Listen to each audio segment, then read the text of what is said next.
Então a nova moeda digital do Brasil está cada vez mais perto de ser lançada. Recentemente foi iniciada a segunda fase de testes da Drex e a expectativa é que ele entre em vigor ao longo de 2025. É o início do real digital e as perguntas são: o que vai acontecer com o real normal que a gente já conhece? Será que é uma nova forma do governo ter mais influência sobre as nossas vidas? O fim do real, como funciona o Drex, enfim, tudo isso. O Felipe Almeida, meu sócio, que estudou bastante sobre o tema, vai tratar daqui em diante. Se você gostar desse tema, deixa o dedo no like e vamos lá.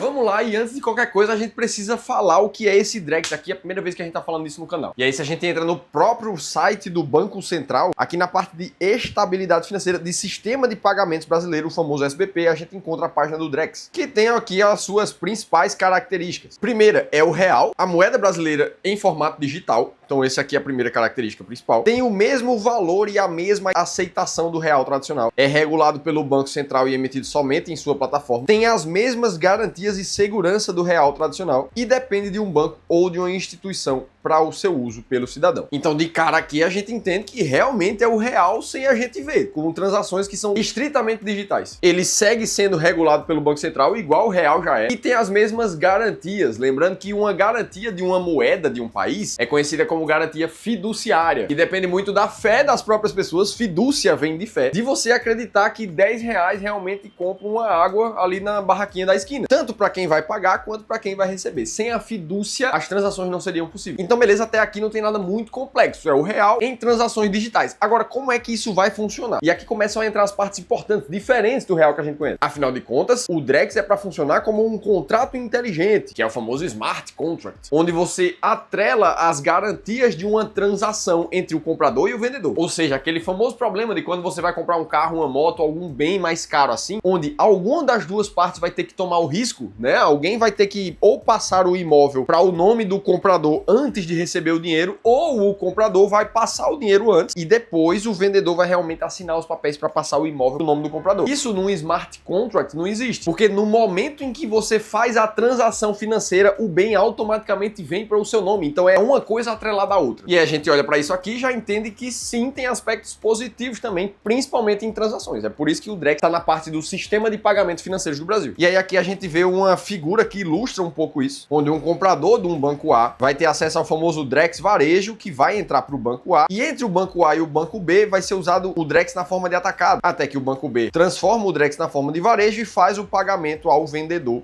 que está aqui na outra ponta. E aí, assim que o valor financeiro chegou na conta do vendedor, os ativos digitais que estão sendo comprados vão ser passados imediatamente para a conta do comprador. E aí aqui a gente está falando de carro, de casas, de investimentos, do próprio Tesouro Direto, ativos que são mais facilmente transferíveis. Beleza, então a gente já está começando a entender como é que vai funcionar. Agora, de onde é que vem esse nome Drex para a gente fechar essa explicação inicial aqui? A princípio é uma ideia de deixar uma palavra com som forte e moderno. As letras D e R fazem referência ao real, digital. O E vem de eletrônico e o X é para ser que nem o Pix, terminar em X, para trazer a ideia de conexão. Então, Drex, com todo respeito, não é o melhor nome do mundo, não, mas isso aí é o de menos, isso importa menos. Beleza, o Drex funciona assim. Agora, quais são os principais objetivos da criação dessa moeda? Basicamente é tornar as transações financeiras mais rápidas e seguras. Então, seguras realmente faz sentido. A gente acabou de falar da segurança das transações que dá para fazer com o smart contract. Tornar o sistema financeiro mais inclusivo. Então, isso quer dizer chegar nas pessoas que não são bancarizadas ainda, que não têm acesso a um sistema tradicional de transferência, a um Pix da vida. E aí, aqui eu confesso que eu discordo um pouco. Afinal de contas, se o Drex precisa de uma conta bancária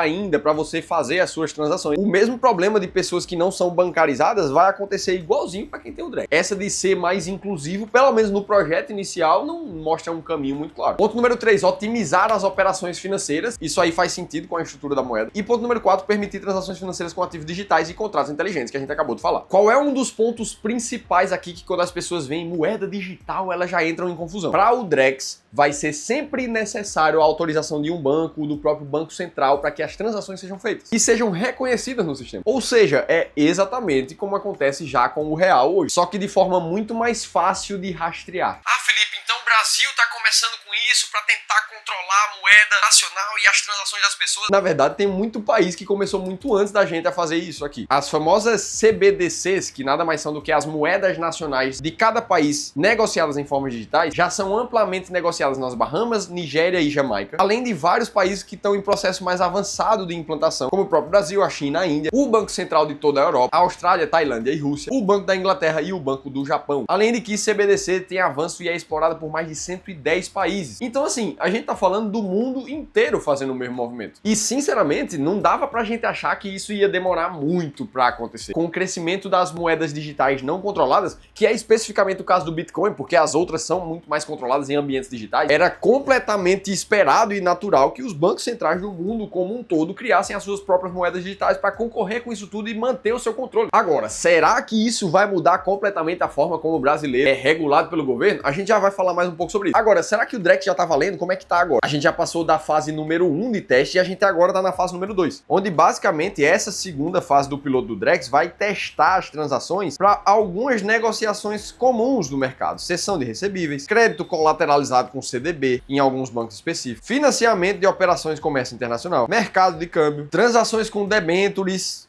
Aí aqui começa a entrar o mercado financeiro testando isso. Transações também de automóveis já vão começar a testar isso tudo. Imóveis e algumas outras coisas específicas por aqui. E aí na internet tem um monte de vídeo dizendo que agora o real vai ser controlado, que agora é o fim do Pix. Será que o governo vai crescer ainda mais nesse momento? Vamos falar sobre isso. Agora a gente não pode esquecer de um fato que já acontece, independente do real digital ou não. É que o valor do real, ele tá cada vez mais desvalorizado. Essa imagem aqui, que representa a perda do poder de compra do real, saindo dos R$100 lá na sua criação para os R$12,66, como era no final do ano passado, isso aqui o Drex não muda, o valor do real é um só. E aí se você compara a perda de valor do real comparando com o dólar, então a gente vê que nesse mesmo período, R$100 compravam $100 lá atrás, hoje compram apenas 19. E piorando cada vez mais. Felipe, então comprar dólar e investir em dólar é o melhor caminho? Não, porque afinal de contas o dólar também perde poder de compra para a inflação ao longo do tempo. Olha essa imagem também que representa a mesma coisa. O que você precisa de verdade é comprar ativos que sejam atrelados ao dólar e ativos que sejam atrelados ao real. Justamente porque os ativos é quem se valorizam e se você fizer da forma certa, a valorização é muito acima da desvalorização da moeda. Agora, como é que você vai saber qual renda fixa você vai comprar, qual ativo internacional você vai comprar, qual ação de dividendo, qual ação barata? Para isso você precisa de uma estratégia muito clara. E foi assim que a gente criou o nosso sistema de alocação estratégica aqui do Clube do Valor, que nos mostra claramente como resolver isso, e a gente confiou tanto nos resultados que a gente utiliza esse sistema para investir mais de 2,5 bilhões de reais dos nossos clientes em consultoria e gestão aqui do clube. E o mais legal de tudo isso é que a gente está entregando todo esse conhecimento de forma gratuita para você. Para essa semana a gente liberou 7 novas vagas da nossa consultoria gratuita, um espaço onde a gente vai doar 1 hora de um dos nossos especialistas de investimentos para olhar para a tua carteira de investimentos em específico de forma individual e aí entender como é que você pode investir cada vez melhor. Para você participar, faz a leitura desse QR Code que está aparecendo aqui na tela ou clica no link da descrição do vídeo. Você vai gastar 20 segundos da tua vida para preencher um formulário e aí a gente vai entrar em contato contigo. Felipe, então agora é o fim do real? Não, não é o fim do real. A gente tá criando um novo real para ser transacionado de forma diferente. A gente precisa separar dois conceitos muito importantes aqui. O primeiro é o valor da moeda ao longo do tempo e quem manda nisso aqui é a inflação. Quanto maior for a inflação, maior a corrosão do poder de compra da moeda. E a inflação depende do controle das contas públicas, que afinal de contas, quanto mais o governo gastar dinheiro e imprimir cada vez mais dinheiro, a oferta de papel moeda na economia sobe e é natural que com mais moeda em poder do povo, o valor dessa moeda caia cada vez mais. Agora, outra coisa completamente diferente é o sistema de transferência, de transações que essa moeda vai se utilizar numa economia. E aí é aqui que o Drex oferece alguns avanços, tanto para a segurança quanto para a liquidez. O grande problema disso tudo é que o governo realmente vai ter muito mais controle sobre as nossas transações financeiras a partir do Drex. O governo pode restringir o quanto você gasta. Isso é verdade. Com o advento do Drex, dá para o governo, por exemplo, dizer que você só vai gastar o seu dinheiro em um raio de 2 km da sua casa, porque assim você vai estimular os negócios do seu bairro. Ou daqui a pouco, que para você gastar o seu dinheiro em bares e restaurantes, você só pode gastar 20% daquilo que você ganha. E como ele vai saber exatamente as suas transações, ele pode limitar aquilo ali. Isso vai acontecer de verdade? Não tem como saber. O grande problema é que pode, de forma cada vez mais fácil. O governo vai conseguir cobrar